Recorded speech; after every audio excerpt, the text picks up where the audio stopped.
स्वागत है ब्रह्मांड की नाभि में। ये है श्री महाकालेश्वर ज्योतिर्लिंग, जहाँ आरती फूलों से नहीं भस्म से की जाती है। यहाँ का नियम पत्थर की लकीर है। उज्जैन के राजा सिर्फ महाकाल हैं। कोई भी मुख्यमंत्री या प्रधानमंत्री यहाँ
मम्मी का दिख नहीं रहा है।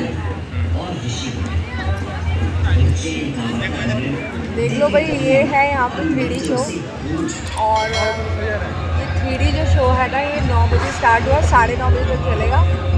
और हम तो थोड़ा सा लेट हो गए हैं, लेकिन जितना है उतना ये ही मैं दिखा पाऊँगी, क्योंकि इसी समय काम आई है। इधर स्टोरी दिखाई जा रही है। अमृत मंथन की दिखा रहे हैं, अमृत मंथन की दिखा रहे हैं यहाँ भैया।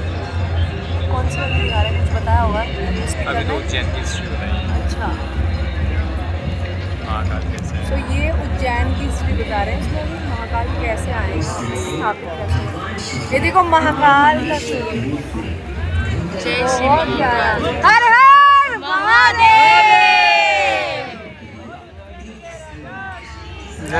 देख देख देख देख देख देख।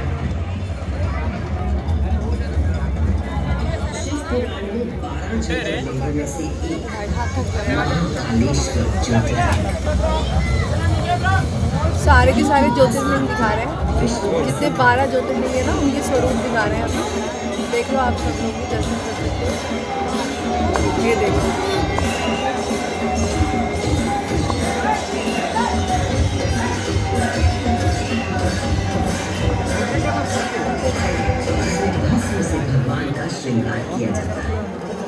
श्रृंगार के बारे में बता रहे हैं। बहुत भव्य श्रृंगार होता है और अपरिवर्तनीय होता है। इस आरती की शक्ति और महिमा ऐसी है कि भक्तों के सारे पाप समाप्त हो जाते हैं।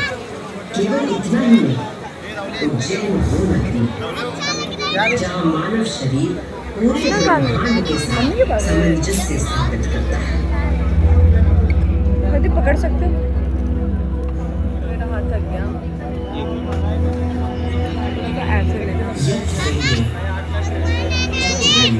हाँ। अर्थात जो कुछ मानव शरीर में वही ब्रह्मांड में भी विद्यमान है।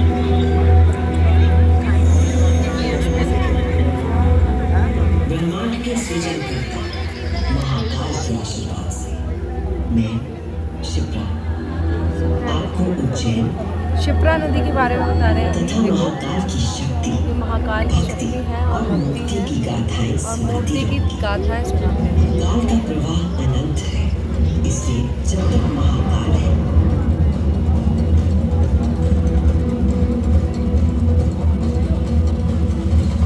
मैं यूं ही उज्जैन की स्मृतियों को अपने आंख में समेटे बहती रहूंगी।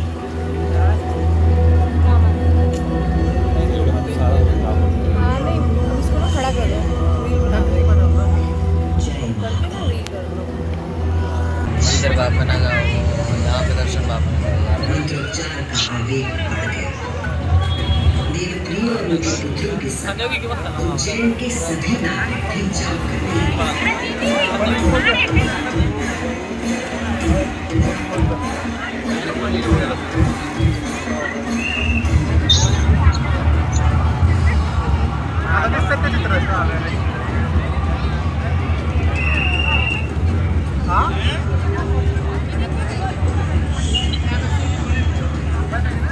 प्रिय के शिव पूजा पारायण और भगवान शिव की आस्था रखने वाले 4 तेजस्वी पुत्र थे।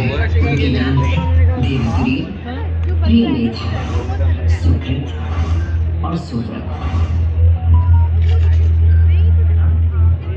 चारों संतों में अपनी धार्मिक पिता से करना थी।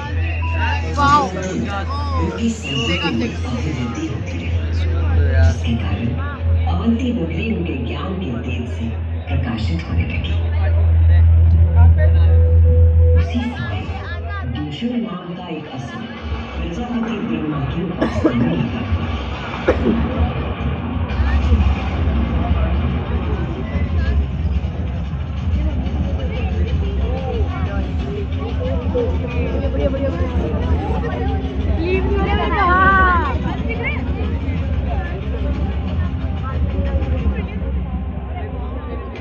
ब्रह्मा जी से अजय होने का वर पाकर दूषण वेद, धर्म और धर्मात्माओं पर आक्रमण करने लगा।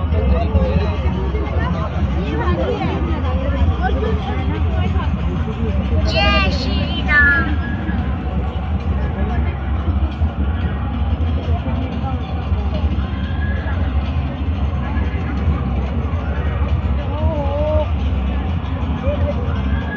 अत्याचारों की पराकाष्ठा पर पहुंचते हुए उसने उज्जैनी पर हमला करने का दुस्साहस। मैं बताऊँ कहाँ गए होंगे, मेरे को क्रॉस कर रहे हैं, वो सामने गए, कहाँ है?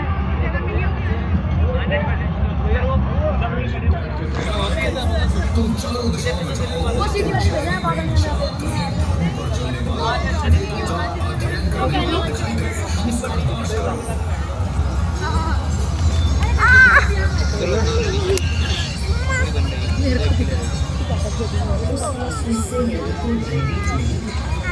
अद्वितीय अलौकिक शक्ति में वे दोनों बोल उठे।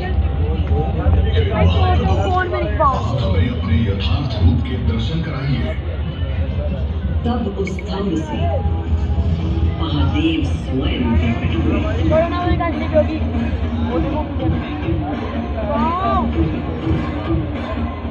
हमें ये उस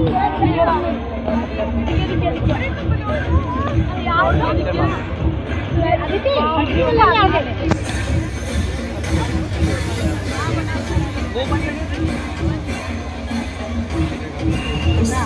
विराट रूप के पंच और प्रत्येक मुख में 3 नेत्र प्रकाशित हो रहे थे। उनके भाल पर चंद्रमा का मुकुट था और मस्तक पर जटा, उनका कंठ नीला था। और उनकी 10 भुजाएं थी। उनके अंग समस्त आभूषणों से सजे थे। उनके मस्तक पर भस्म का त्रिपुंड था।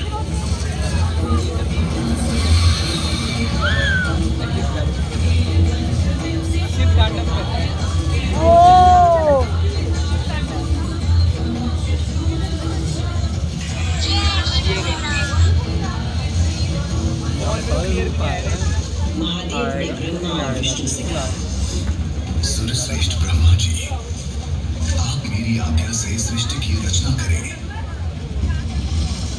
और सूर्यश्रेष्ठ विष्णु जी, आप चराचर जगत का पालन करें। मैं ही सृष्टि का पालन करने वाला और मैं ही सृष्टि का संहार करने वाला हूँ। मैं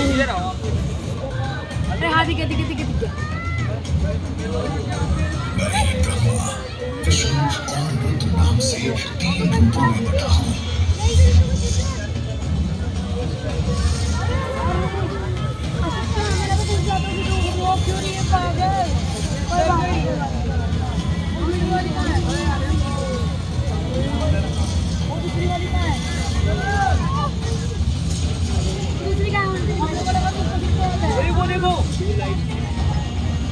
ये कहकर भगवान शिव स्वयं पृथ्वी पर लिंग के रूप में स्थापित हो गए।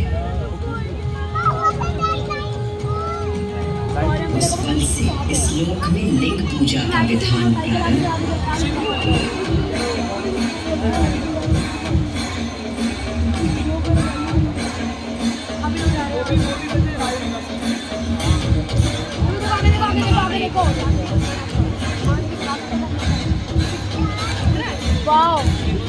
अभी आपने सुनी दो बातें कि किस प्रकार भगवान शिव ने लिंग का रूप धारण किया। कोई बात नहीं, हम अभी आपसे करते हैं आधे घंटे बाद, ठीक है? जैसे भगवान विष्णु के बीच श्रेष्ठता को लेकर प्रचंड विवाद हुआ।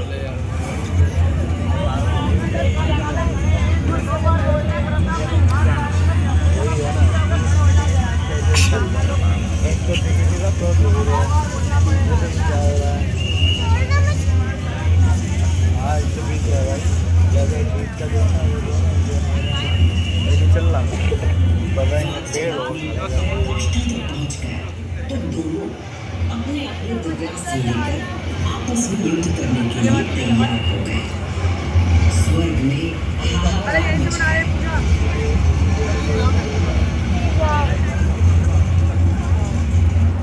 दिव्यास्त्र चलने से संपूर्ण जगत पर प्रलय का आना निश्चित था।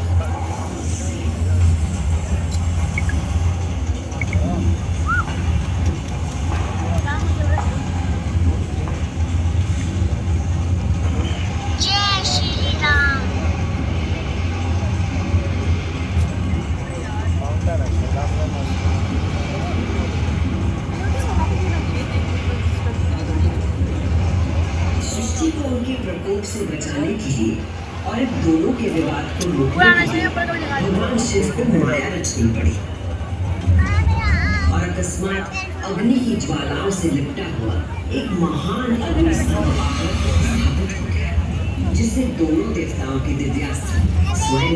अवंती खंड के अनुसार अवंतिका यानी उज्जैन सप्त सागर के अस्तित्व के बारे में बताया गया, जिनमें से एक है रुद्र सागर।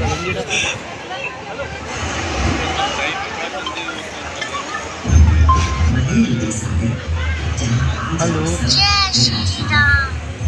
जहाँ पर अनादिकाल से ब्रह्म कमल खिला करते थे, जहाँ भगवान शिव स्वयं अपने गले में धारण मुंडों की माला का प्रक्षालन करते थे। पौराणिक प्रमाणों में मिलता है कि यदि कोई व्यक्ति अनजाने में भी इस जल का स्पर्श करता है तो 7 कुल का उद्धार हो जाता है। संतजन को मोक्ष और जीव को अमर मृत्यु से त्राण देते हैं। अवंतिकापुरी में अवतरित देवाधिदेव महाकालेश्वर अब ये जो बिल्डिंग थोड़ा जूम करो ना। शुक्ला देवी हम करेंगे अभी थोड़ा एक कार्यक्रम में करते हैं आपसे जो है ना, ठीक है करते हैं अभी, ठीक। और उस प्राचीन काल से बहती आ रही बूंदे इतिहास, आध्यात्मिकता, दिव्यता की कहानियां अपने साथ लेकर, कहानियां महाकाल की जो विश्व का आदि और अंत है, जीवन का आरंभ और समापन जिनकी इच्छा से होता है, जो इस विश्व की हाथ नीचे करना तो लोग इस तरफ आ जाओ यहाँ पे। अरे कोई ना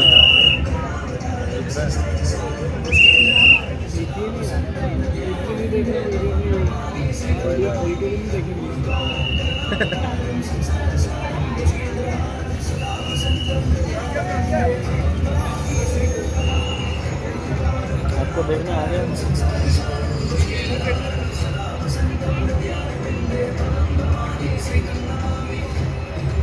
महाकाल की महागाथाएं इतनी विस्तृत है कि वे काल और अंतरिक्ष की सीमाओं को पार कर सकती है। और आज मैं आपको इन कथाओं का केवल एक संक्षिप्त अंश प्रस्तुत करूंगी, केवल कुछ चुनिंदा मोती। समस्त सृष्टि महाकाल की अद्वितीय चेतना का संचार है, परंतु जिसके हृदय में स्वयं महाकाल की दिव्य चेतना प्रवाहित होती है। आप सभी अपने भक्तों पर सदा कृपा करने वाले भगवान शंकर पर विश्वास रखिए चले और उनका ध्यान करें। भगवान सबकी रक्षा करेंगे।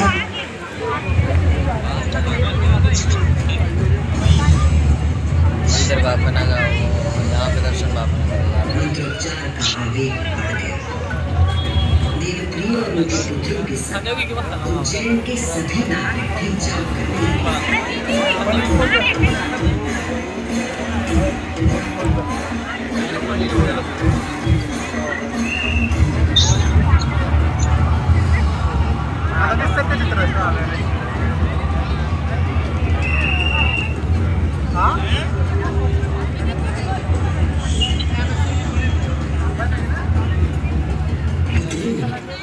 असुर दुश्मन की सेना के साथ वहां पहुंच गया और उसने अपने सैनिकों देखो